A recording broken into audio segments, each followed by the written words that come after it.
paleofloods, coastal geomorphology, and different aspects. He's also coordinated many national and international conferences, faculty development programs. Also, he is a member in the curriculum design of NCERT, Government of India.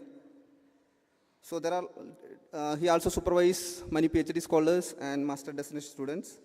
And in addition to Dean of Research, he is also acting as the Director of Teaching and Learning Center of Christ College.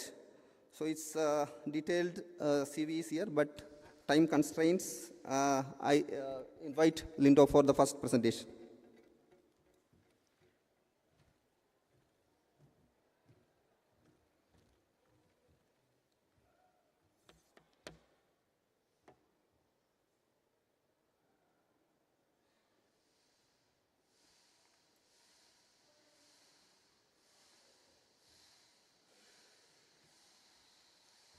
Thank you, Dr. Sijin, for the nice introduction.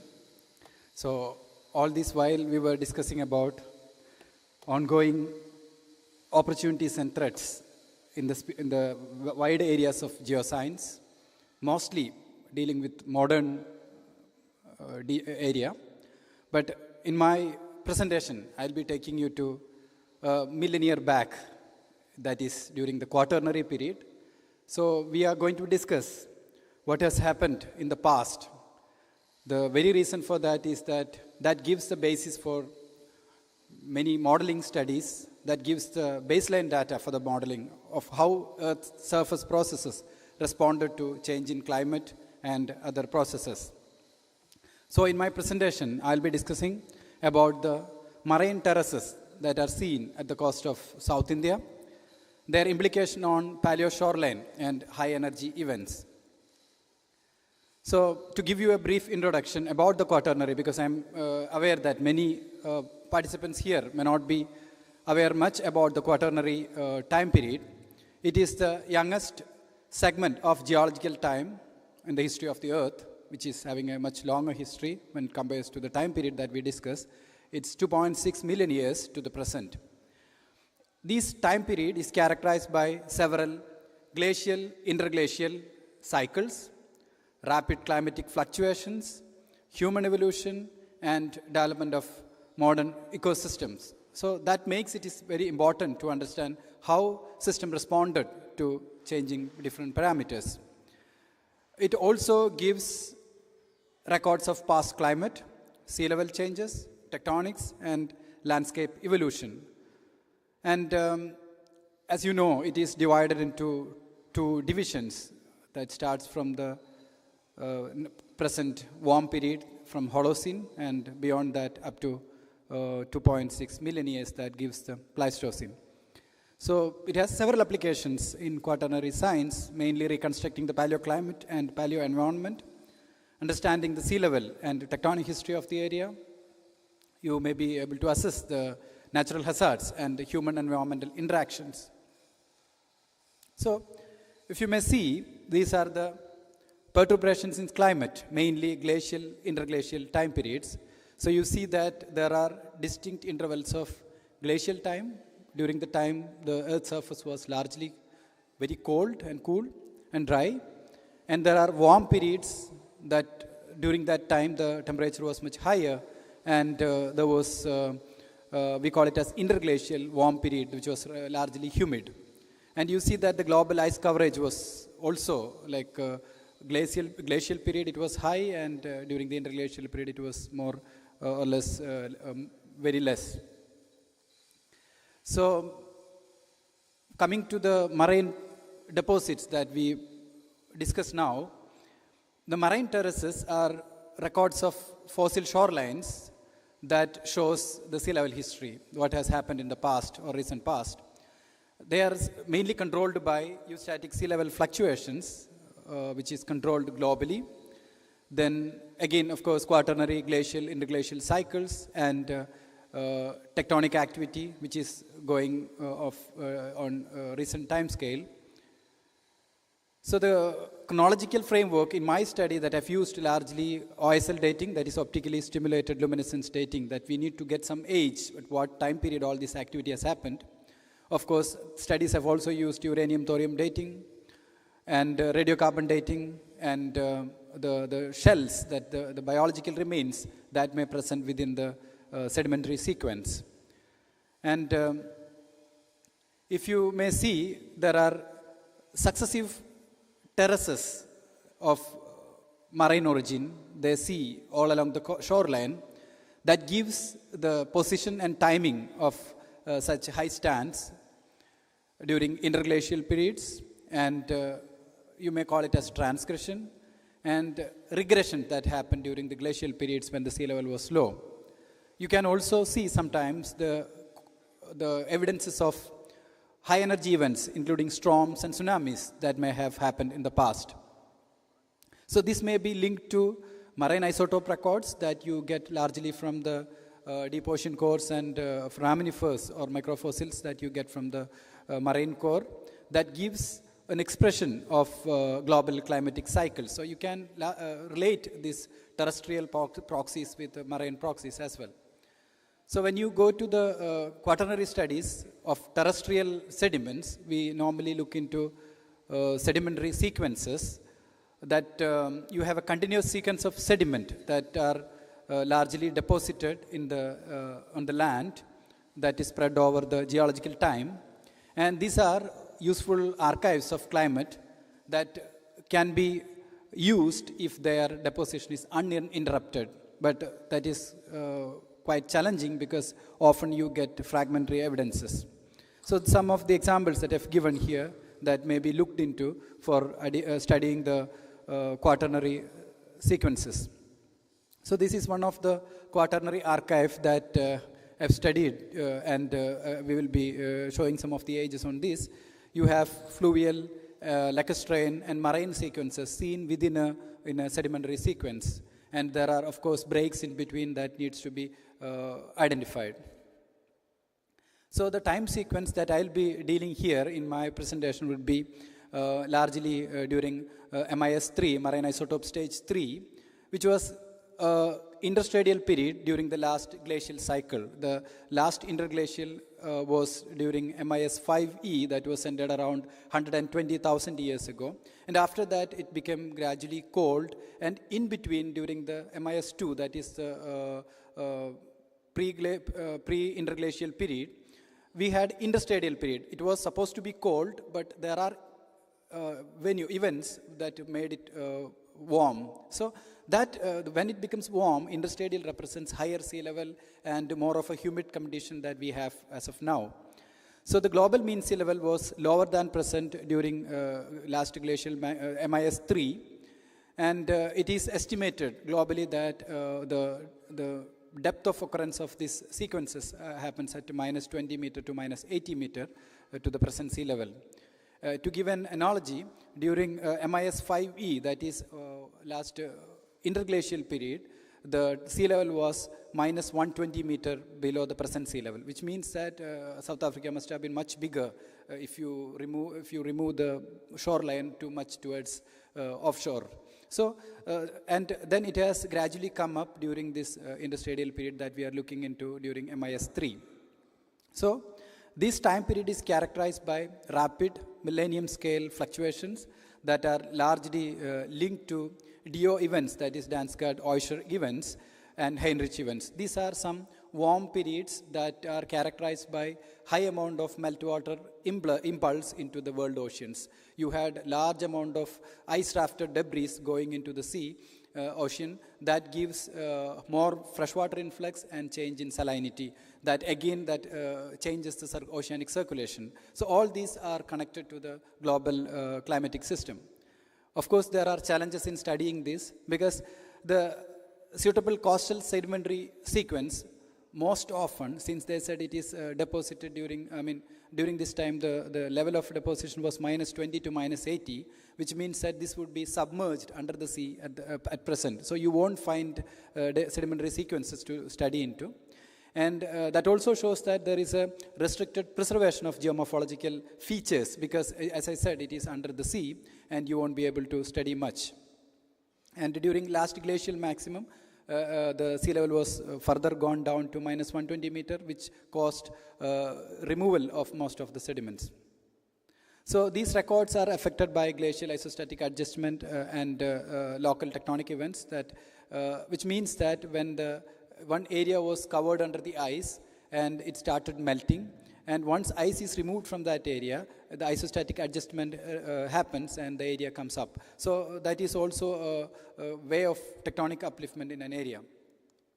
So what causes the sea level variability is, of course, ice sheet dynamics, that you have glaciation and interglaciation. The water comes from largely stored in water during glacial time, and during interglacials, these are melted, and that is receded to, that is given into the world oceans. And as I've mentioned, Heinrich events and DO events during interstadials, that gives relative sea level high stands, and climatic oscillations, rapid warming in Greenland, ice sheet retreat that causes sea level rise again. Then you have a thermal expansion, that is steric expansion in the world oceans, that causes volume change in the water of the world oceans. Then regional tectonics, that plays a major role. As I've mentioned, it's glacial-isostatic adjustments and relative sea level. And of course, this disrupts the Atlantic meridional overturning circulation, that is AMOC, we call it as, during Heinrich events, because of the change in temperature and salinity. So my scope of the study was terraces that you see in different parts of South India. And you have paleo mudflats, estuaries occur at the coast of Tamil Nadu and Kerala. That gives varying evidences of past sea level changes. We have sediments collected from these landforms that shows several assemblages of invertebrate fossil shells at varying depth. You have also assemblages of fossil shells, and their facies association may give you idea about the environment where this may have deposited. It may also give insights about past high energy events that may have occurred and the position of the shoreline. So these are the three objectives that I've identified, that we wanted to study the paleo environment, how under which this deposition occurred, if there was any high energy events that happened, and the timing of the deposition event. And we also wanted to interpret where the sea level was there in the shoreline was there in the past. So these are the different areas that I've included in my presentation. One is in the southwest coast, where the state of Kerala is located, and one is in the southeast coast, where Tamil Nadu is located, and another site from the southern part of Tamil Nadu. So going to the first site, that is in the Kerala, that is occurred in the southwest coast, we have taken several core that shows evidences of quaternary sea level changes and deposition during MIS3. So one of the section that we have seen here, you can see that a detailed stratigraphic log is given. Along with that, on the right side, we also have looked into the microfossils, the presence of microfossils, that implies that that particular sequence was deposited under marine condition. Of course, in the next presentation, Dr. Sijin will be detailing more about the marine microfossils.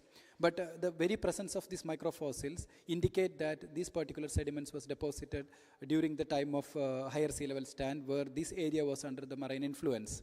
At present, these are about 10 to 15 kilometer inland, and which implies that during the period of deposition of these sediments, this area was under the influence of sea.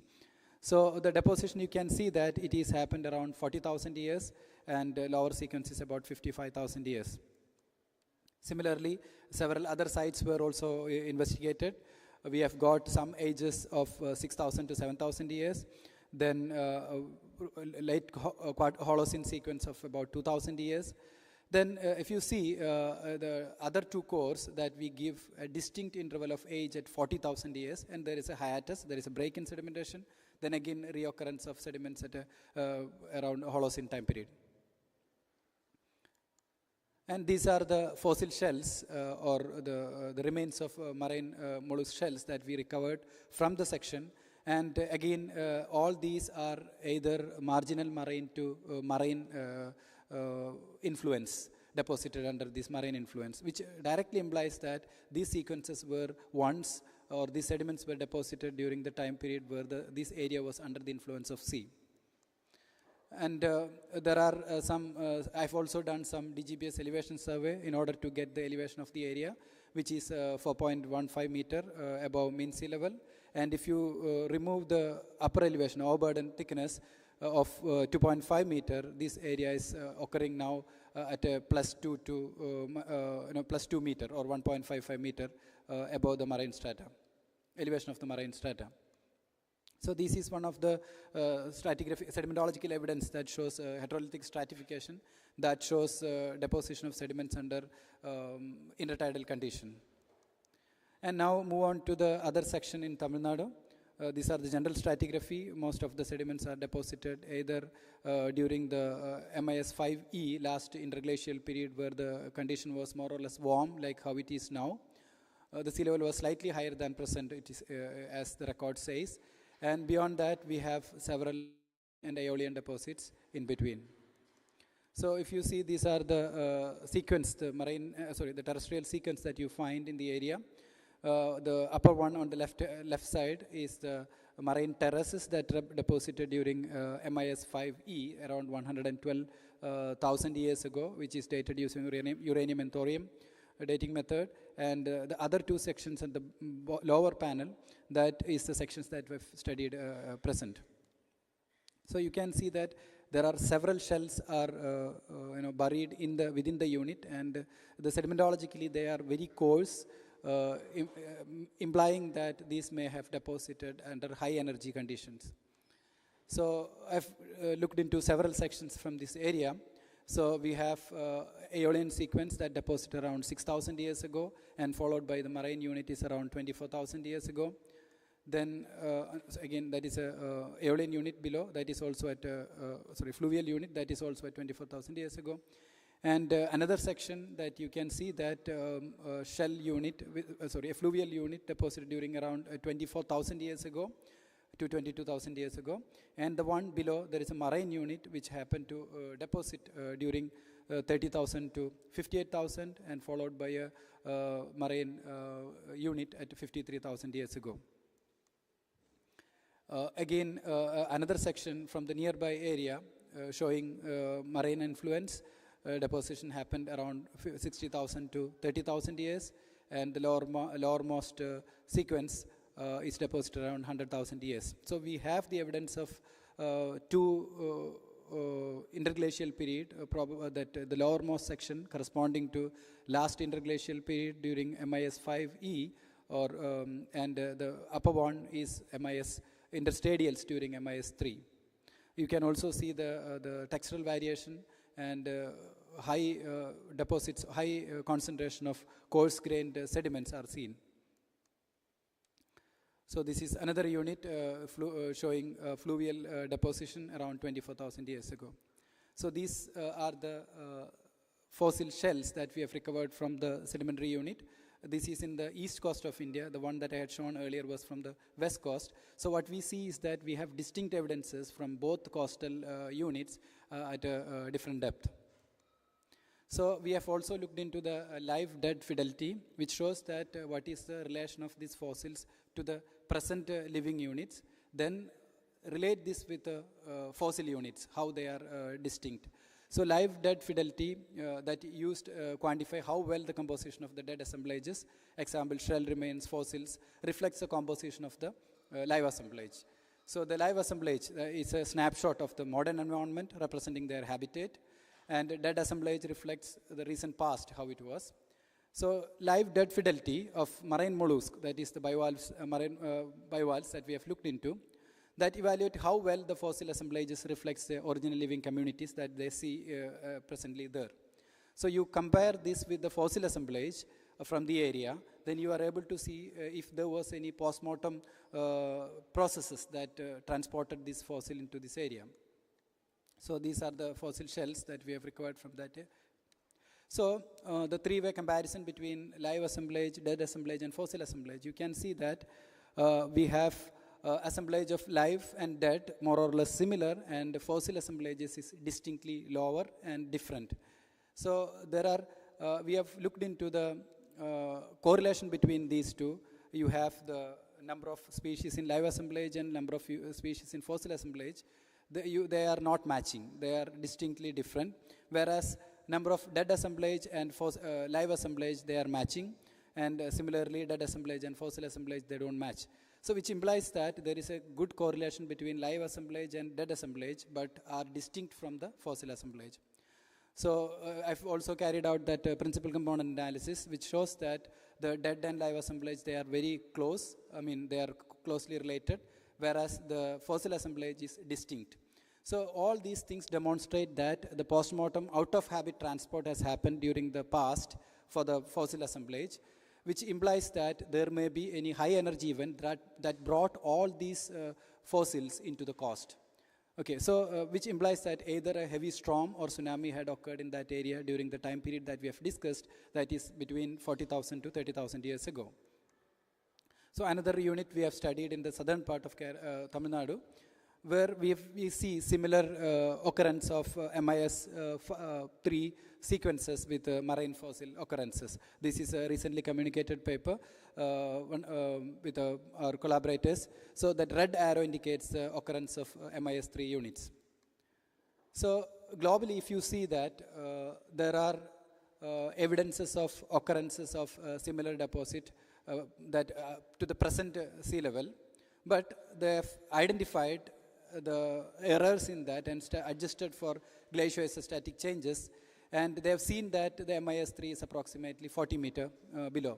But our area is far away from the glaciated regions, and it is free from glacial-isostatic changes, and we see that the deposition happened at a near sea level or above sea level condition. So these are the evidences that you see in the literature saying that sea level was much lower during MIS3. That is based on the Delta O18 records from the marine sequence. And the agreement with global studies is that the sea level was between -20 to -40 during this time period. But there are various reasons that we have already discussed what is the reason that we have such a change. And again, in different parts of the coast, like in Mediterranean or in Asian part, that you have, Southeast Asia, you have different elevations in which such marine sequences occur. But however, our studies shows that the sea level, the deposit occur at a much higher level than what we see in the global records. I wanted to bring your attention into these details of late quaternary sea level that is published in different journals. These are the bathymetric lines along with the ages recorded. And if the sea level was below that time, we would have seen at least some of the ages falling in this depth, bathymetric depth. But we don't find any radiocarbon ages that falls between 40 to 50,000 in this part of the coastal segment, which means that either there was no deposition happened during MIS3 in the shelf region, that all deposition was happened in the coastal region, or this was removed due to the subsequent erosion. Same thing happened in the southwest part also. So there are multiple evidences that shows the sea level was high during MIS3, which is against the global understanding. So I wanted to highlight the fact that there are local changes, local effects, including tectonics, then glacial-isostasy that may play a role in uplifting the area. And it may not work a global sea level curve for the area, so for the whole areas of the world. So we need to have regional sea level curves in order to understand the sea level dynamics of the past of a particular area. So our evidences shows that the sea level was higher than what globally recorded at least in the southern part of Southeast Asia. So to conclude, the OSL ages and C14 ages that shows a record shoreline position and important constraint for the local sea level. The sedimentary signatures of the fossil assemblage point to a high energy event that may be a storm or tsunami that happened in the east coast. And that also shows that if tsunami could deposit its sediments there, the coast is very proximal. So again, that supports the fact that sea level was higher and we had a near coastal proximity, provided that we see that there was not much tectonic changes in this area. So the transition from marine to brackish water condition at this time in the west coast also supports the hypothesis of the coastal proximity. And the fossils within the sediment shows again marine influence in that area. And the occurrence of MIS5 terrace and MIS3 in the coast, followed by a hiatus during last glacial maximum and redeposition during early Holocene, implies that a potential tectonic uplift or erosion by a transgressive sea during the last glacial maximum. So thank you.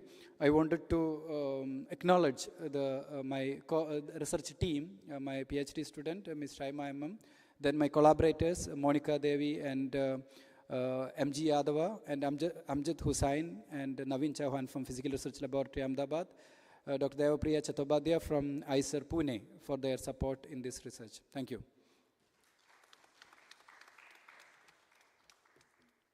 Yeah. So if any questions you may ask now, we are exactly on time.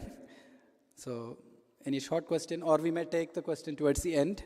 So I'll now invite the co-chair to give his presentation.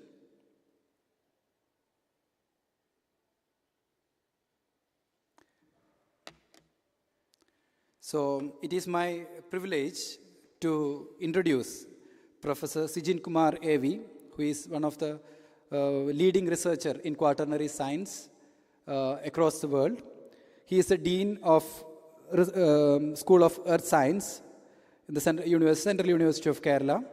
He has obtained his formal education from Kannur University with a gold medal, and he was a PhD. He got his PhD from CSIR National Institute of Oceanography, Goa. And he started his career as a scientific officer at the Department of Atomic Energy, Hyderabad, and later moved into collegiate education, Government of Kerala, and later moved to Central University of Kerala. He has received several prestigious awards, including the Raman Fellowship, where he worked as a visiting assistant professor or postdoctoral fellow at Brown University, United States during 2014-15. He was also a postdoctoral fellow at GeoMar, Germany during 2016. His research focuses on reconstructing late quaternary monsoon variability and Indian Ocean paleoceanography using microfossils, mainly pteropods and foraminifera, and geochemical proxies, largely stable isotopes and trace elements that is being used. His work emphasizes understanding the causes and mechanism of past climatic fluctuations to better anticipate future changes through climate models and simulations. To say he was also a member of the last JOIDES expedition in the Indian Ocean, isn't it? In the Arctic region. So with this brief introduction, let me invite the co-chair of this session, Dr. Sijin Kumar A.V., to this platform. Thank you.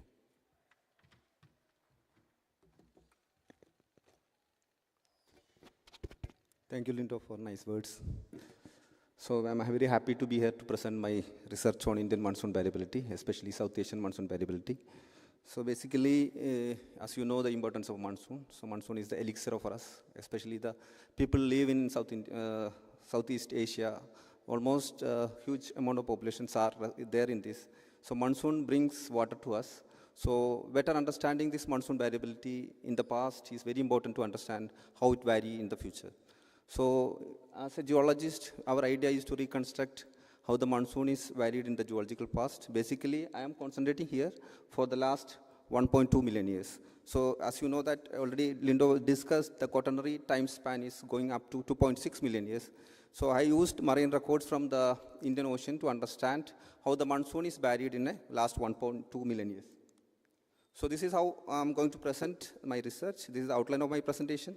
I will be briefly introducing the importance of South Asian monsoon and what are the oceanographic changes associated with the monsoon. And basically, in order to reconstruct the monsoon variability, we use different proxies. So for the present studies, we mainly used foraminifera, pteropods, and their oxygen and carbon isotopes composition of their shells, elemental variations like magnesium, calcium carbonate, And we also used other proxies like sedimentological proxies, but I will focus mainly on foraminiferal as well as isotope and elemental proxies for the reconstruction of and I will also discuss briefly on the sample collection. We have collected samples from Indian Ocean, from different part of Indian Ocean. As you know, the ocean, there is a sedimentation is a continuous process. So as a result, there is always sediments are deposited on time. So we may get a continuous record of Earth past. So by collecting this core sample from ocean regions, we can go back to past. As you know that sediments are depositing in ocean. In the case of land, well, as Lindo has discussed, we can also reconstruct the quaternary climate change from the land as well. But we may not get the continuous record in the land. But in the case of ocean, there is a continuous biogenic deposits going to fall on the ocean floor. We can collect them. So for us, geologists is a history book. So we can collect, reconstruct the story of the Earth past by using the sediments. So finally, I will be discuss my results and finally conclude the research. So in the background, I already mentioned that Southeast Asia, the monsoon is a very important phenomena. So our agronomy or economy is directly depends on the monsoon. As you know, recently the monsoon variability is so high. As we have a good understanding on seasonal variability, present variability, but we don't have much understanding how the monsoon is behaved in the geological past. So as you know, the monsoon is originated, it's not in the geological times, it's very recent. It's connected with the collision of Indian plates and Eurasian plate. It's after the formation of Himalaya, this type of monsoon system has evolved. So there are two schools of thoughts. Some people say monsoon has evolved 23 million years back. Some other school of thoughts, they say the monsoon is evolved very recent, 8 million years back. So my record is here only going for last 1.2 million years, and we can discuss in detail how it's varied for the last 1-2 million years. Not only that, monsoon also very important because recently we know that Southern Ocean Oscillation, El Nino, IOD, Indian Ocean Dipole Variant, and as well as you know, intertropical convergence zones also varying with time. So this is also affecting our monsoon system. So as already stated, every drop of water, there is a story of life. So similarly, every shells that living in the water column will give some story about how the monsoon is varied in the past. So this is the study area. Basically, I have collected a core from different part of Indian Ocean. So you can see the map, the schematic map, how the Indian Ocean, how the currents are distributed. And in the other side, you can see the two type of monsoon. In India, we have two seasonal monsoons, summer monsoon and winter monsoon. So basically, in India, 80% of monsoons are mainly from summer monsoon. So here, the reconstruction is mainly focusing on the summer monsoon variability. So this is the study area. If you look, what happens during monsoon? So monsoon induces a lot of oceanographic changes. So that is the key point in reconstructing it, because a lot of organisms living in the water column, so they are very sensitive, especially for foraminiferal-like organisms, very sensitive in the changes in the water column. So if you look in Indian Ocean, if you look the Bay of Bengal side, you can see a strong stratification, because there are large rivers are coming, a lot of fresh water into the Bay of Bengal region, and the salinity is changing. There is a stratification. As a result, what happens? There is no vertical mixing, so nutrients are less. So strong summer monsoon in Bay of Bengal region, there is a complete productivity collapse. So here we can use foraminiferous as reconstructing monsoon. And similarly, if you look in the Arabian Sea side, you can see a strong salinity variability, because in the evaporation rate is so higher, and the direct freshwater input into the Arabian Sea is very less. So as a result, the strong salinity is there, average 35 ppt. But if you look in the Bay of Bengal, you can see a strong gradient. If you look from the north to south, we can see a 3 PSU difference in the salinity gradient. So foraminifera living this water column will give the salinity changes reconstruction. So that is the idea. We are collecting sedimentary core from the Bay of Bengal region. So these all are the short cores we also studied. We studied the longer records for a few million years, and also we studied short core from the Andaman Sea. So I will first I will discuss on longer records of 1.2 million years, followed by 50,000 years record. And this is the first record. You can see the core from the tropical Indian Ocean. This is the IODP core. The core goes several millions of years, but I have focused only last 1.2 million years. So this is the reconstruction, how the age model and stratigraphy and oceanographic conditions in this region. So this is the period I am interested. This is the second core, which is collected from the Andaman Sea. This is collected as part of National Gas Hydrate Program, NGHP 17. So this record is also goes almost 6 to 8 million years, but again I am focusing on the last 1.2 million years. So coming to back my proxies, as already mentioned, we used foraminiferous shells, theropod shells, and as well as geochemical analysis of these shells. We analyzed these shells for oxygen, carbon, and other isotopes, as well as we analyzed for elemental analysis, like magnesium, calcium. So magnesium, calcium is a good proxy for reconstructing temperature. So if you look on foraminifera, there are basically two groups of foraminifera, planktonic foraminifera as well as benthic foraminifera. This planktonic foraminifera living in the water column. So any changes in the water column like SSTs, SS, salinity, etc. will be recorded in their shells. So they make their shells and they secrete calcium carbonate shells. So if you analyze these shells, basically we are reconstructing the chemistry of seawater. So elemental analysis like oxygen, carbon will give the ICEES, salinity, temperature, etc. So this is the brief history of the monsoon. As already mentioned, there are different thought of origin of monsoon. Some people say monsoon might have evolved 23 million years back. Whatever it is, monsoon is evolved after the stabilization of Himalaya. So this record from Arabian Sea, you can see the in y-axis is the age. It goes up to 18 million years, and x-axis is the different proxies they have used. If you look on the third proxy, that is Globigerina bulloides. So what happened when there is a strong monsoon, there is upwelling in the Arabian Sea. So we started seeing a particular plankton foraminifera, Globigerina bulloides. So based on that, people say that monsoon intensification might have started at 8 million years. You can see. So before that monsoon, there is no that seasonal monsoon. There may be rainfall, but we cannot call it as a monsoon. So this is the background of monsoon. So people say 8.5 million years monsoon might have evolved. So from 8 million onwards, we are getting stronger monsoon. So monsoon were stronger, but only difference is it shows a glacial interglacial variability. During glacial time, summer monsoon seems to be a weaker, whereas interglacial times, warm period like Holocene, monsoon were stronger. So we analyzed a group of assemblages. There are characteristic species like productivity species. When there is a stronger monsoon in the Arabian Sea region, this productive species abundance increases. So we used like bulloides, glutinata, falconensis. And other side, we also used some other proxies called deutery. So deutery is very sensitive to salinity changes. In the case of Bay of Bengal, as you know, there is a large freshwater dilution. The abundance of this species increases because it's prefer low saline water. So their abundance is used to reconstruct the monsoon in Bay of Bengal region, whereas other proxies like bulloides is a productivity proxy used to reconstruct monsoon in the Arabian Sea region. So this is the different fossils record we reconstructed from that, and this is their seasonal records. And first we can go through the 1.2 million years record from the Andaman Sea.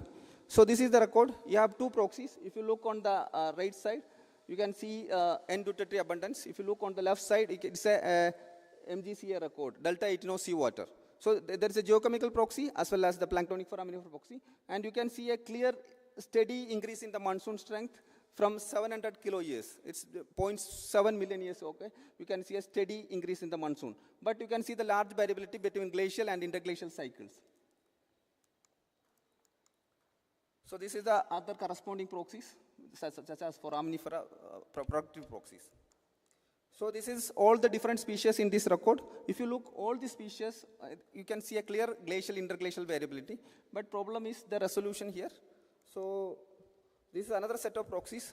We basically plankton foraminifera we grouped into productivity proxies, thermoclimate proxies, and mixed layer proxies. All these proxies are showing the clear changes in the water column, because the foraminifera living in the water column. So whatever changes that happen in the water column because of monsoon will be reflected in their shells. So they will be giving us a proxy for reconstructing the monsoon. So this is the water column structure we reconstructed. There are group of species they prefer in the mixed layer. Mixed layer means the top part of the water column. There are group of species they prefer in the thermocline. So their ratio will tell how the water column structure is exists. So you can see the large variability for the last 1 million years. So this is all other species of another core. Here also you can see a clear large glacial and interglacial variability in foraminifera. So far we discussed 1.2 million years record. Now I want to show you a last 50,000 years record. So this is the last 50,000 years record of monsoon. So here an interesting thing is that for the last 50,000 years, you can see a particular time the summer monsoon so strong. If you look on last 55,000 years, 45,000 years, 35,000 years, 25,000 years, 15,000 years, 5,000 years. That shows a cyclicity for in the late Quaternary. So every 10,000 years, the summer monsoon is so strong. And now we are in the Holocene. During mid-Holocene, the summer monsoon is so strong. And maybe in the late Holocene, monsoon shows a declining trend. So based on that, we proposed a schematic diagram. So between glacial and interglacial, there is a clear demarcation in the monsoon variability. So the top part, you can see the strong monsoon periods, that is interglacial period. When during the interglacial period, because of direct rainfall as well as the river discharges, there exists a strong water column stratification. When there is a strong water column stratification, a species of Plankton foraminifera, they shows more abundance like Duterte. And since there is a stratification, there is no mixing between the water column. Because of there is no mixing, the productivity ocean is so less. So this will be affecting the fish production in the Bay of Bengal region. But exactly opposite is happening in the Arabian Sea. When there is a strong monsoon, there is a high productivity. In the second part of the diagram shows during the glacial period, how the ocean behaved during the glacial period. If you look on the glacial period in the Bay of Bengal side, there is no so strong stratification. Because of that, there is a vertical mixing, which results in the nutrient pumping into the surface of the ocean. Foraminifera, phytoplankton, zooplanktons, their abundance started increasing. When their abundance is high, there will be more fish productions in this region. So this is what our schematic diagram, how the monsoon is varied between glacial and interglacial cycles for the last 1.2 million years. So finally, as if you look on the monsoon history, we can see a clear changes in the monsoon variability for the last 1.2 million years. Usually, if you look, monsoon were so strong in the interglacial periods, that is a warm period. Monsoon were weak in the cold periods. So when monsoon were so strong in the interglacial periods or warm periods, what happened? There is a stratification in the Bay of Bengal side and well mixing in the Arabian Sea side. So as a result, the complete productivity collapse is happening in the Bay of Bengal region and good productivity is happening in the Arabian Sea region. So this is the general variability of monsoon. So there are periods in the past, monsoon were so strong than the present, and similarly, there are periods in the past, monsoons are stronger, weaker than the present. Especially for the last glacial maximum, 21,000 years back, monsoons are very big. But if you look on mean interglacial, 125 kilo years back, monsoon very strong like our Holocene. So Holocene, last 11,000 years, we are getting stronger monsoons. So similar conditions were existed 125 kilo years back. We call it as mean interglacials. So if you look on their variability, we can see different mechanisms that control the monsoon variability. First is the Earth orbital parameters. So Earth orbital parameters, 3 parameters are there: obliquity, precession, and precession, obliquity, and tilt. So all these parameters are controlling Indian monsoon variability. But they have different cyclicity. For example, precession controls 100 kilo year cycle, obliquity controls 42,000 years, and eccentricity controls 100 kilo years. So they have having different roles. Not only obliquity parameters, there is another parameters, is greenhouse gas parameters. That is also affecting our Indian monsoon. And then, as you know, ice sheet dynamics, glacial, interglacial cycles are also affecting our monsoon mechanism. During glacial periods, peak glacial periods, monsoons were weak, and interglacial period, monsoons were strong. And other than that, there is a teleconnections that exists between ocean and atmosphere. So for just an example, whatever is happening in the North Atlantic is also influencing our Indian Ocean. So that is through ocean atmospheric teleconnections. So there are a lot of rapid climate change that happen in the glacial period in the North Atlantic, that is also influencing our Indian monsoon through atmospheric teleconnections. This is how the monsoon is varied for the last 1.2 million years. So I would like to acknowledge the organizers for giving the opportunity to present this work, especially the chair of the conference and other organizers. And also, I would like to support NRF for funding. I've got 2 projects from NRF, that is Department of Science and Technology. And finally, this course, basically for working on the marine environment, is very difficult. Getting this course through only collaborations. So I have got all this course from IODP, National Institute of Oceanography, Goa, as well as NCPR. I would like to thank them. And finally, my friends are here. Many of them are from my place, and they are also supporting us. So I thank all of them. Thank you. Thank you, Dr. Sijin. If any questions, I think we may take it towards the end of the session. Move on to the next presentation. We have Mr. Salish PN, who will be talking about reconstructing sedimentation history and hydrodynamic regimes in Vambanad Lake, an N-member modeling study. Over to you, Salish.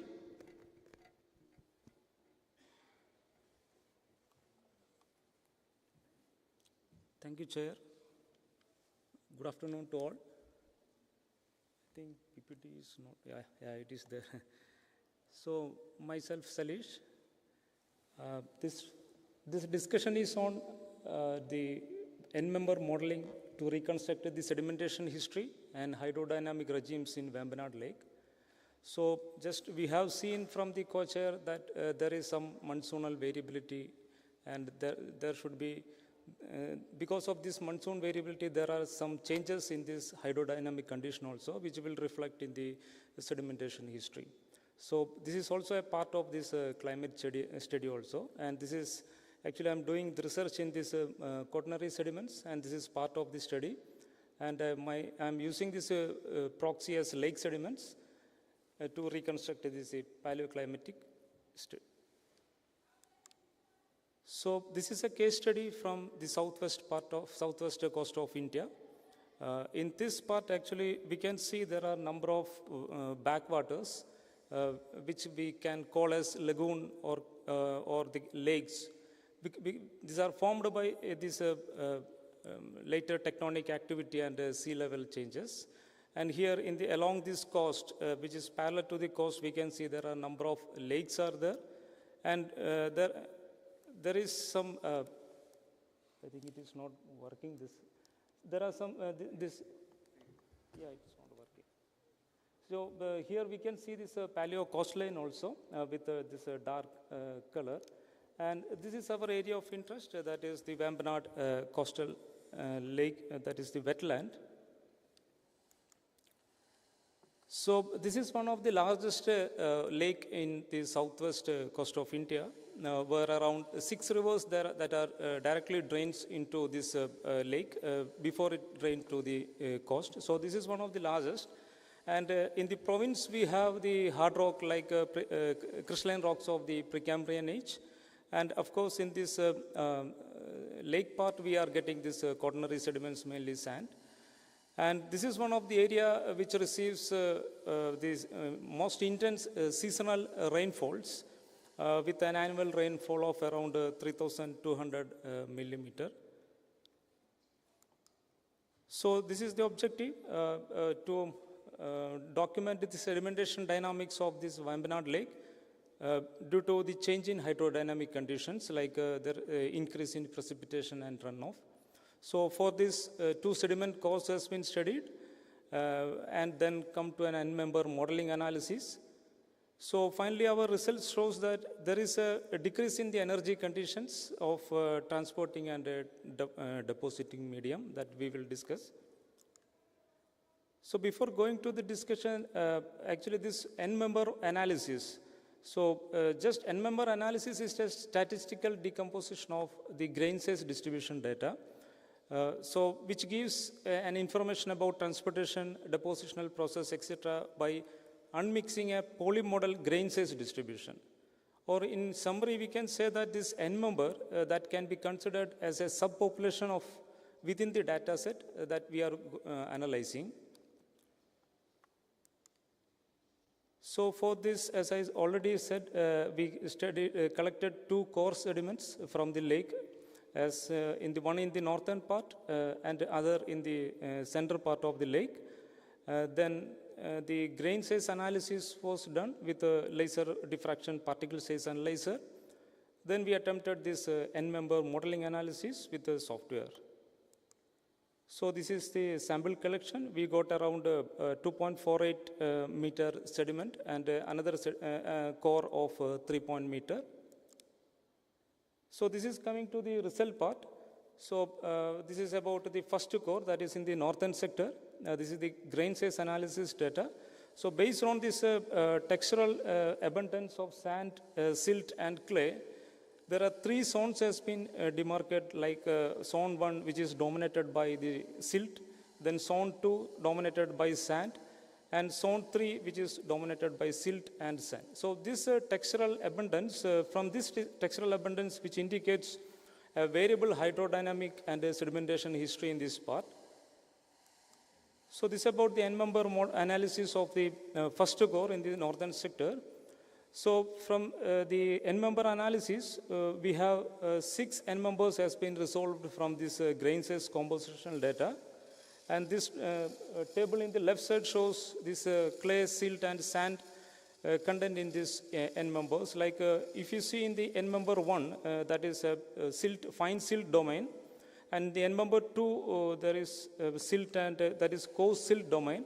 And we come to this N member 6 and 7, 5 and 6, that is the sand dominated N members. So since this EM2 and EM3, that is shows the similar trend as well as the EM5 and EM6, these are clubbed together, and by clubbing we are getting major 4 EMs in this core, that is from the northern sector. So this is about the classification of the core with respect to EM, that is the VLC core from the northern sector. So if you see in the zone 4, that is in the bottom part, we are getting this silt, clay and sand dominated EMs. That means we are getting some sort of unsorted delivery of sediments that can be attributed to the deposition from then overland runoff or fluvial discharge during the intense seasonal rainfall. Because this type of unsorted delivery can be come from the intense seasonal rainfall only. So when we come to the zone 3, we are getting the EMs which are medium to coarse silt. That means the grain size has been reduced. So this reduction can be attributed that there is an reduced intensity of seasonal rainfall during the deposition of the zone 3. So that means there is a decrease in energy condition during the deposition. So this is about the grain size analysis of the second core, that is from the central part. Here also we are getting some 3 zones, but here the interesting is that in the central part we are getting mostly the sand dominated, but there are, of course, there are some variations in the silt as well as clay, but mainly it is sand dominated. So this grain size analysis of this core also shows there is a variable hydrodynamic condition, otherwise this much grain size changes will not be there. So this is about the N member analysis for the core in the central part. So we are getting 3 N members from here, mainly the sand dominated. For example, in the EM3, that is we are 97% sand we are getting. Then EM2, that is fine sand. Then the medium silt and fine sand. So from these EMs, we are also, there are 3 major zones we are demarcated. So this is the classification of the second core with respect to the EMs. So in the zone 3, that is mainly the sand dominated EM3E is there. Then, but when we come to the zone 2, that is in the second zone, there is a fine sand dominated EMs are getting. That means there is a reduction, again there is a reduction in the grain size. So this also shows a decrease in the energy conditions. So from the core 1, that is VLC in the northern sector, and from the core 2 in the MRC, that is in the central sector, we are seeing there is some change in the discharge conditions that can be attributed to the change in the intensity of rainfall. So from available records, we can see that as already co-chair has given a description on the variability of monsoon. Here we can see in the zone 4, there is an intense seasonal rainfall was there. So this type of intense seasonal rainfall has been recorded from 2500 to 1500 years from before past. And in the zone 3, we have seen there is a change in the intensity of rainfall. And this change in the intensity or reduced intensity of seasonal rainfall is also reported from 1500 and 1200 years before present. So this type of change in the intensity of seasonal rainfall is there. So we have to find out age model. So this is only an N members analysis study. So with this, if we are correlating with a good age model, we can definitely reconstruct the paleoclimatic history in this area. So this shows the N-member modeling can be used for the paleoclimatic reconstruction also. So that is our follow-up study. So a detailed age model will be introduced to show the temporal variations in the sedimentation, and so that a paleoclimatic condition can be reconstructed to the study area. So that's about the discussion about the N-member study. Thank you.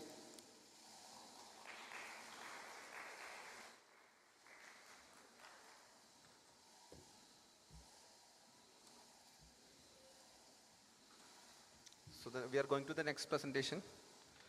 I request Boracco. No, I think he's absent. So then I request Kapus, please come. So he will be talking on geomorphometric approaches for quantifying soil erosion and systematic review of models.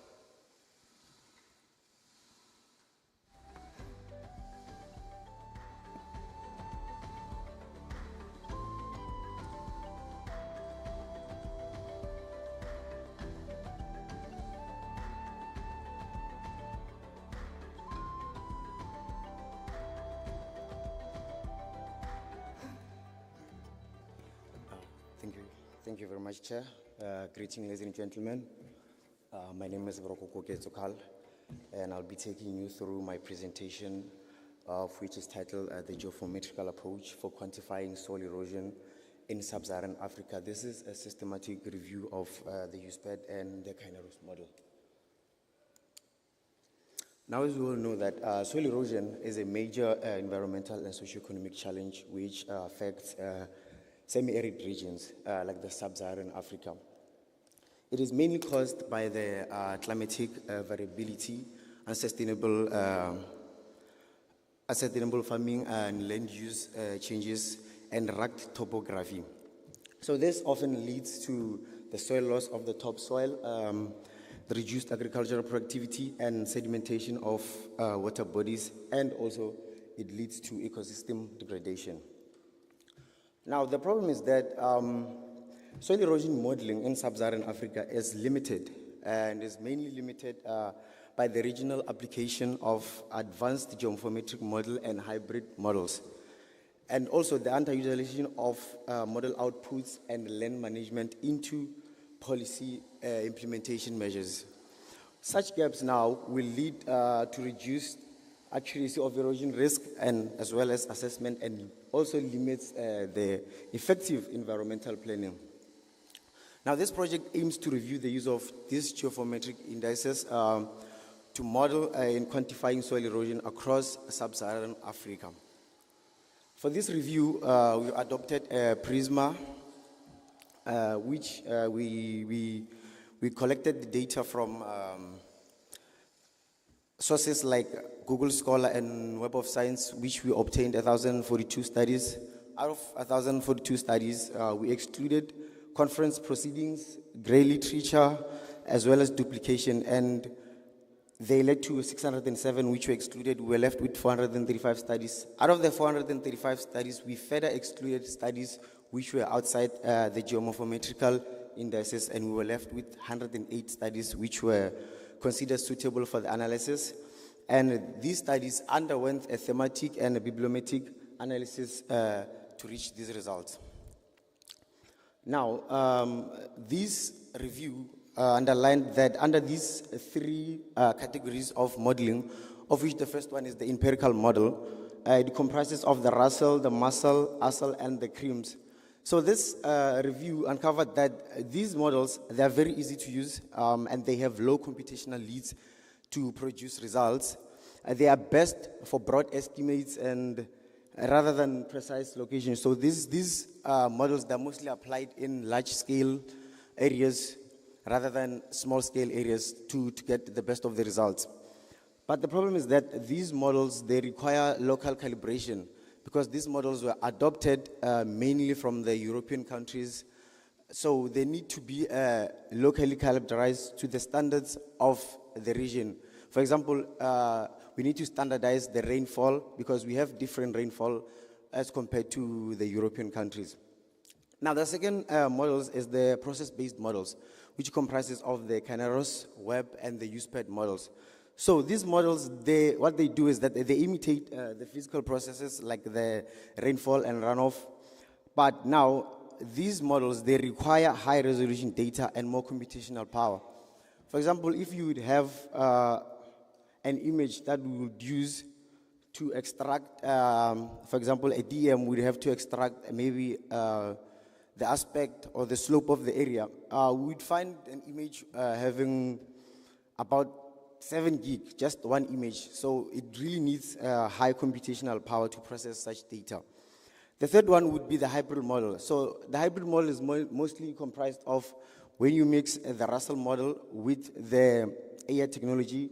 For example, Random Forest has improved the erosion prediction with an area cap of 0.9. This was a study that was done in Iran by TEL. And also, when you combine the Russell model with the artificial neural network and GIS logic regression model, they've also improved the accuracy and modeling of soil erosion. This was a study done by Kozavi in 2023. So now, this is an example of the outputs of the USPED model. It will give you certain classes to highlight areas that have high erosion to areas that have high deposition. Because when you map soil erosion, you should also consider where most of the soil that is being eroded goes to. So what this model does, it comprises of how much of the soil is eroded and where the soil ends up at. So now, when you move to the second key theme, which is the New Zealand cover dynamics on soil erosion, there was a study that was done in Ethiopia by NICEES in 2008. So they used New Zealand cover classification imageries from the satellite imageries, and they combined that with Russell modeling, and they discovered that deforestation and expansion of agriculture increases the soil erosion rates. If you check another study that was done in Zambezi River Basin, which this one was done in the Southern Africa. So they used the land use land cover analysis with change detection techniques and soil loss estimation to then discover that urbanization and mining increased erosion in localized hotspots because that area was dominated with mining activities. So in that area, these land use land cover are the ones that affected the soil erosion in the area. As you can check, this is the third key theme, which is the spatial erosion risk mapping. As you can check from the year 2000 till 2024, there has been an increase in the number of studies that have been done on soil erosion-based terrain modeling. And if you can check from 2015, there has been a new high that was created, and this was mainly due to Sentinel-2 images that were just available by that time. If you further look, you'll see that there's also a spike from 2020, and some of the reasons that caused this spike will be, at that time, that's when advances in remote sensing and AI technologies had emerged. Also, that time, Google Earth Engine enabled large-scale erosion analysis. And also around 2021, that's when the satellite images of Landsat 9 were also released. So it made it easier and time saving when you use these tools to map soil erosion around those times. Now, as you move to the fourth key, which is the regional gaps, if you can look at these darker areas that have been highlighted there, it's mostly China, United States of America, and Australia. This is where the most key leading authors who are doing these studies emerge from. For example, this USPED model was developed in the United States in the 1960s. So, hence out, I said that these models, they need to be locally calibrated because they are adapted from regions that are not within the sub-Saharan. So we need to calibrate them to best suit our standards in the sub-Saharan Africa. So this shows a regional research gap in sub-Saharan African catchments, and these areas now remain understudied, which further highlights the gap. So as I spoke about the need for locally calibrating these models to fit what we, to fit the areas that we're in now in the sub-Saharan region. Also, another thing is the implementation barrier. This spatial erosion data often stays in academia due to institutional fragmentation and poor cross-sector communication.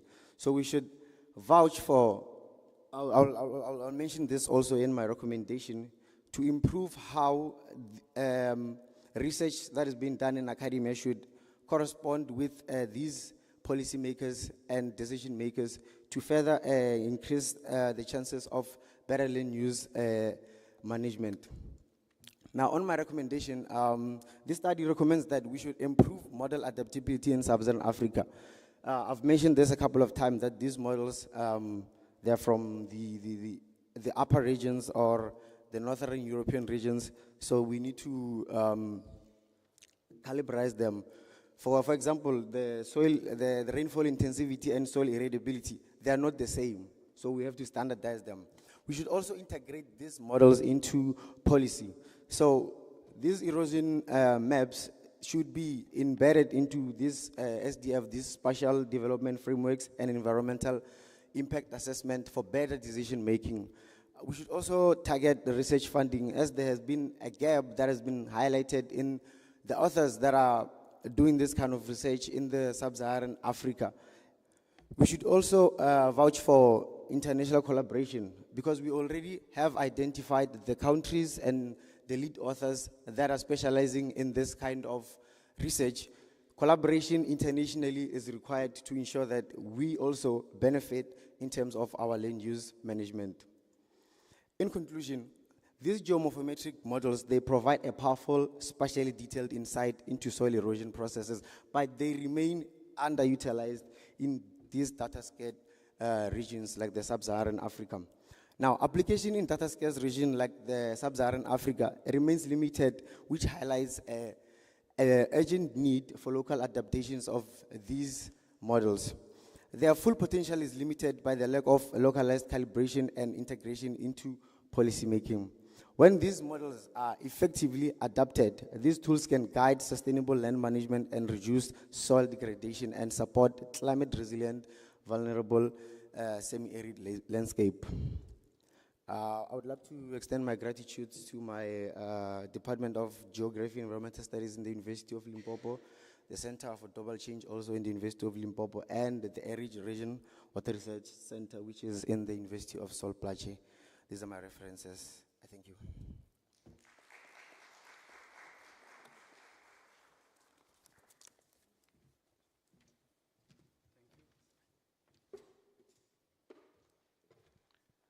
Thank you, Mr. Boroko. You are invited to sit here. There is a chair over here. Please be here. So we may have a group photo towards the end. So now I would like to invite Dr. Tamilarsan Kuppuswamy, geomorphological landform classification of the Cape floristic region using remote sensing techniques for biodiversity applications. So over to you, Dr. Kuppuswamy. Thank you, sir. Good evening to all. I'm Dr. Tamilarsan Kuppuswamy. This is our research work on geomorphologic landform classification of the Cape fluorositic region using remote sensing technique for biodiversity applications. The Cape fluorositic region in South Africa is recognized globally as a biodiversity hotspot. It is known for exceptionally high species richness and endemism. Its unique topography, shaped by tectonic activity, climate condition, and geological formation, closely linked to this for biodiversity hotspot. Study aims to understand the relationship between the Cape floristic region, high biodiversity, and its physical environment. Geomorphology, the study of surface process and future, and provide a framework for understanding interactions. Diversity of CFR is landform directly impact to species adaptation, habit distribution, and biological process. Remote sensing and GIS have revolutionized the ability to assess the classify land formation at the regional level. The method provides for reliable and repeatable geomorphologic mapping method, allowing for quantitative terrain parameters to be extracted, systematic classifications. In our main objective of to acquire pre-process and analyze the SRTM DEM data and sentinel to multispectral imagery for the visual interpretation, derive geomorphometric parameter from the SRTM DEM data, develop a systematic geomorphological landform classification of Cape fluorositic region, produce a detailed geomorphological map for CFR. This is my second phase of research work to establish a spatial framework to investigate the relationship between geomorphological biodiversity and biodiversity pattern. Here see the study area for Cape fluorositic region is a narrow belt of steep mountains and coastal plains to present, extend from the Olifants River in the western part to the Quebec in the east. CFR landscape is long-term erosion lithology and ancient tectonic is present. All the factors profoundly influenced by the Cape fluorositic region topography. The geology of Cape Fold belt dominated in this region. The age of CFR region is Permian to early Triassic. Cape supergroup is composed of silicate sandstone, shale, and mudstone, undergone extensive folding and faulting in this region. Table mountain groups is resistant quartzite sandstone from distinctive steep stride mountains, cliff and linear ridges. Regional topography enhanced by the valleys and plains covered with softer, less resistant shale and mudstone of this area. Here see the geology map of the study area for this is here for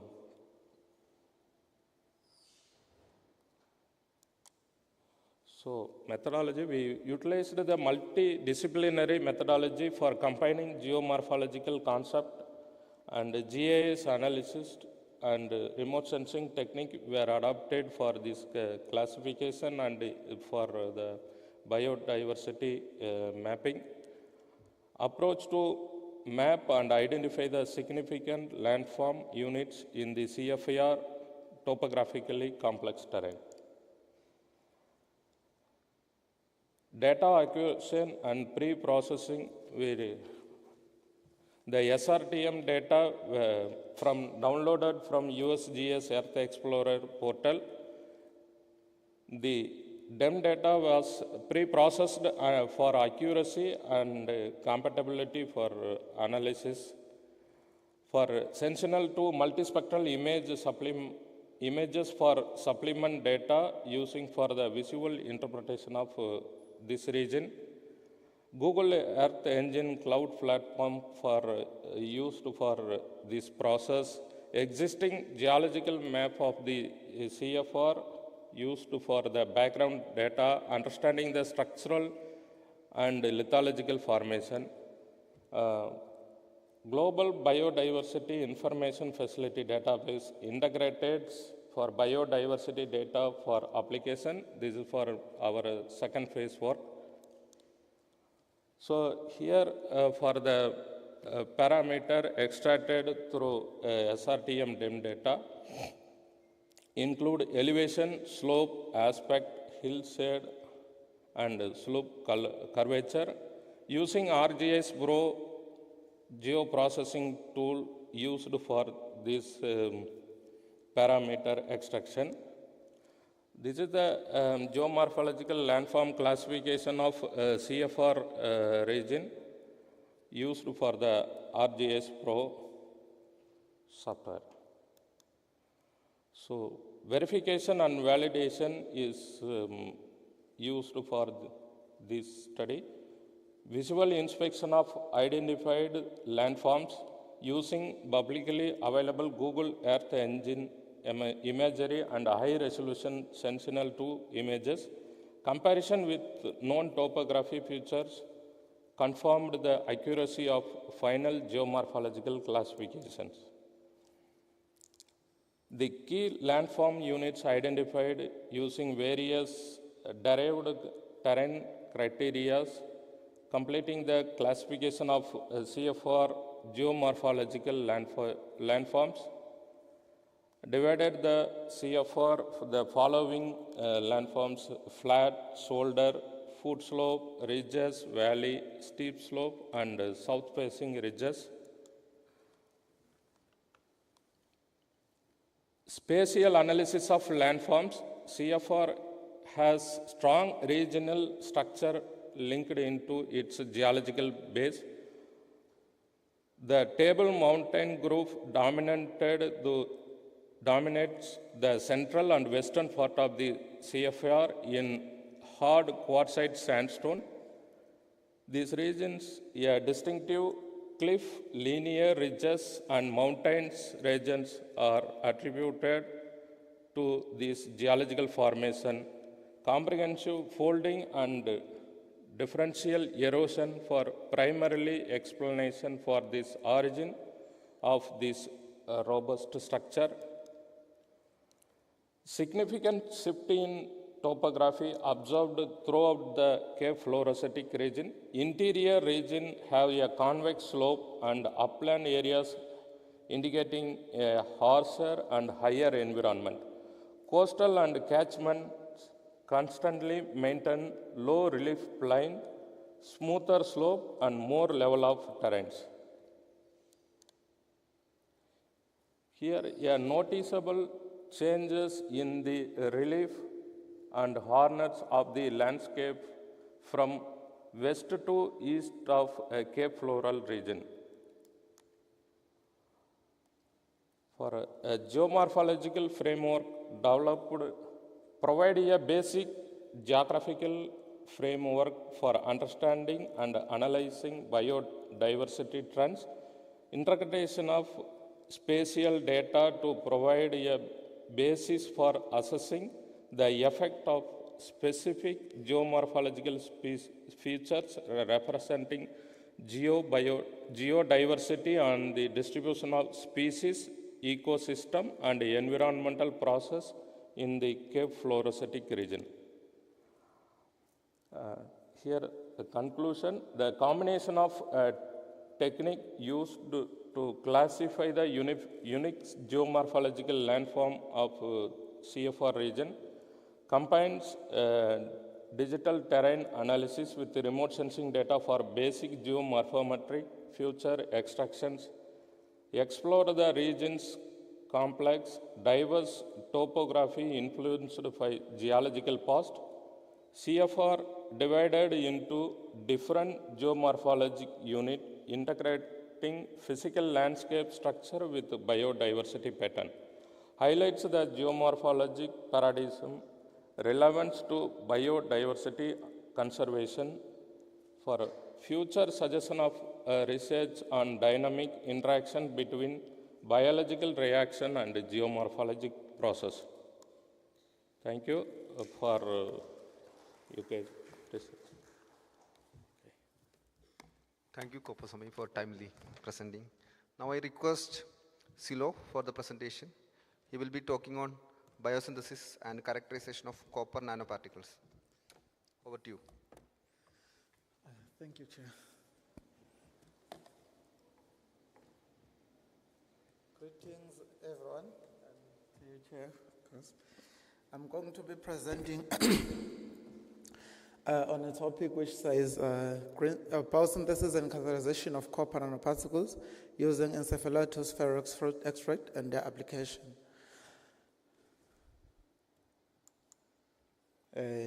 Here's my presentation outline from introduction down to references. The world is facing challenges of water scarcity, primarily due to contamination and pollution of clean water sources. So these water sources are being contaminated by a variety of industries, such as agricultural, urban waste, and others. So what then happened then is that these industries, when they dump impurities into our water bodies, these water bodies, these contaminants, they contaminate our water systems, which then leads to a variety of waterborne diseases. So in order to counteract these challenges, water purification techniques have been investigated or have been explored, such as solvent extraction, reverse osmosis, flocculation or coagulation. However, some of these have been reported to have drawbacks, such as that they are expensive, they involve high, some of them are non-biodegradable when they are left in the environment. So then new techniques have been introduced, such as the use of bioflocculants. Bioflocculants have been reported to be environmentally friendly since they are produced from microorganisms, fungi, or plants. However, the challenges that comes with the bioflocculants is that they can also be expensive. Their long-term effect have not been fully realized. So then the incorporation of nanotechnology has been investigated. So nanotechnology has been reported as an alternative, as a better alternative to this solution. So what then happened is that we take the bioflocculants which have been produced using microorganisms, and then we synthesize the nanoparticles. The synthesized nanoparticles, we understand that the nanoparticles, they also involve the chemicals. However, the chemicals that comes with the chemical process of synthesizing nanoparticles, it gets reduced. Like the toxicity of the produced nanoparticles, it gets reduced due to the fact that the bioflocculant acts as a capping and a reducing agent of those metals. So then the synthesized nanoparticles can be applied in wastewater treatment. However, we have also the problem of antimicrobial resistance. So these synthesized nanoparticles can also be explored for their effectiveness against removing the microorganisms that are also found in our water systems. The plant that was used in the study is Encephalatus ferox, which has been used to manage diabetes and its complications, particularly diabetic ones. The leaves have been used in the treatment of estrogen-dependent tumors. The plant is rich in bioactive compounds, but has not been explored for copper nanoparticle synthesis, which is the gap that we investigated in the present study. So the methodology, plant preparation, and copper nanoparticle synthesis. So we collected the encephalatus fruit corn extract, and then it was prepared, it was cut, and then dried in an oven. And thereafter, the copper nanoparticles were synthesized. The copper sulfate was mixed with the bioflocculant being the extract that came from the plant. So then the copper nanoparticles were synthesized. But then following the synthesis, the phytochemical screening was also conducted in order to determine the bioactive compounds that are contained by the plant.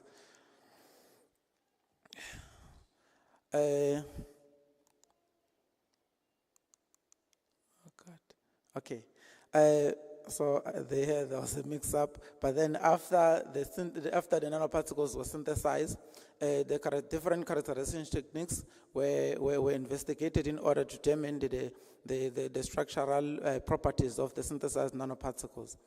And then application was conducted. The synthesized nanoparticles were tested against different dyes to check their effectiveness against that removal.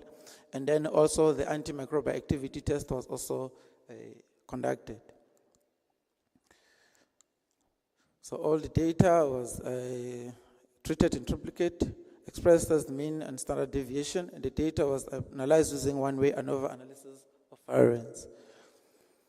Okay.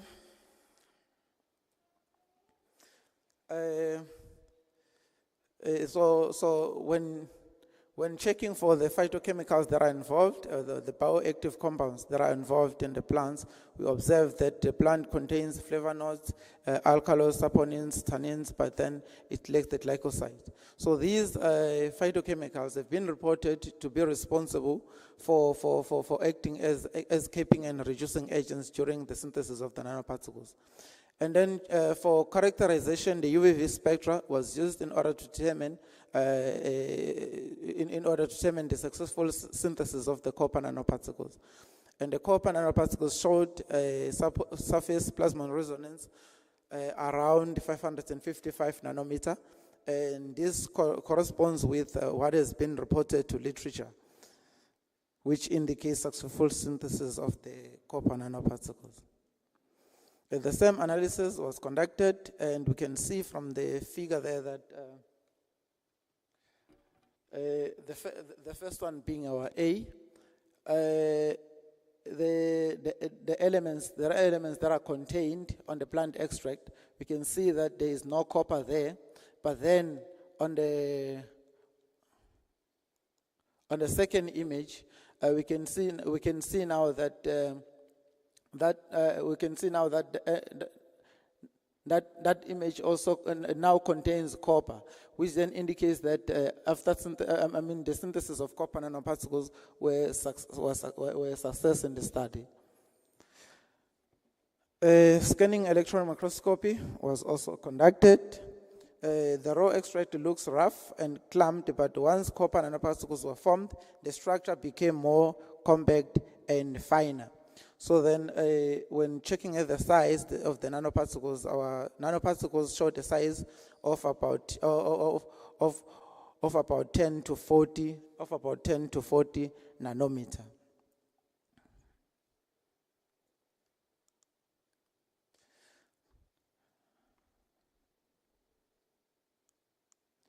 The FTIR analysis. The FTIR is usually done in order to confirm the functional groups that are contained on our extract.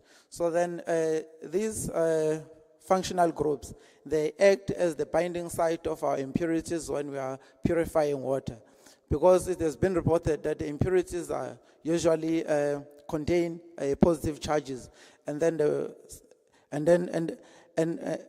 then our extract here contains the negative charges. So when the impurities interact with the negative charges, or when they bind to the active site of the produced nanoparticles, and then the mass of those impurities will become much higher, and then they will have to be and then they will sediment.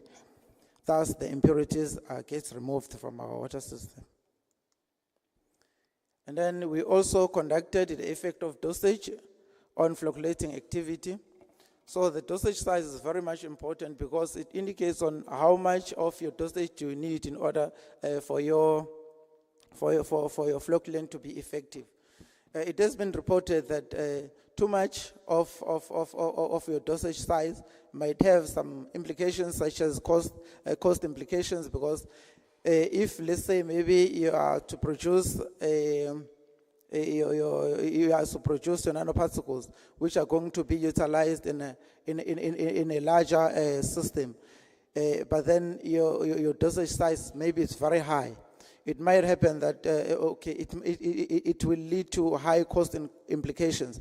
However, if maybe your flocculant or the dosage of your flocculant is at a reasonable amount, then the issue of cost implications get resolved. So in the present study, it was seen that a dosage size of 0.2 milligram per mil was enough to yield the maximum flocculating activity of our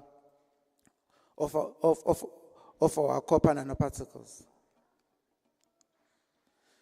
So then we took that dosage size of 0.2, and then we applied our copper nanoparticles against the methylene blue, Congo red, saffronin, and crystal violet. And highest flocculating activity was observed against Congo red, which showed the highest flocculating activity of 83% flocculating activity. And methylene blue was the one that followed. So then here we can say that we can say that, because even if you can check that in overall the removal efficiency across all the dyes was above 80%. So we can say that the produced copper nanoparticles can be utilized against the removal of these dyes from our water systems. Antimicrobial activity was also conducted against 2 gram-negative microorganisms and 2 gram-positive microorganisms. So we can see that the gram-positive, the synthesized copper nanoparticles were not that much effective against the gram-positive microorganisms, whilst it was a bit effective against the gram-negative microorganisms. So these ones can be explained according to according to the species membrane. The gram-positive have been reported to have a thick peptidoglycan, which acts as the barrier so far, so that fewer copper nanoparticles can penetrate through. However, the gram-negative, on the other hand, they have a thin peptidoglycan plus a membrane, and then the copper nanoparticles can easily interact and penetrate, causing stronger antibacterial activity. So the limitations to the study were that the plant needed to be oven dried, but then the utilization of oven can have implications such as that when you dry the extract, it could also damage the important compounds that can be of value for our plant extract. In conclusion, successful synthesis was observed, and the phytochemicals were also observed for the plant. Characterization confirmed the nanosized spherical and stable copper nanoparticles. The study demonstrated strong flocculating activity against the tested dyes. It showed high dye removal efficiency, exhibited significant antibacterial activity against human pathogens.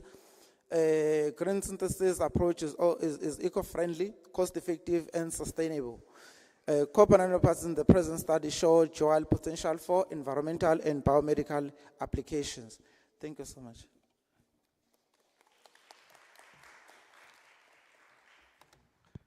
Thank you, all the speakers of this session. We have now stick on to the time. We were supposed to finish by 4:30 and we still have a minute left. And so may I invite now all the speakers of the session to join for a group photo. Before that, if anyone from the audience or from here, if you have any questions towards any of the presenters, you may ask now.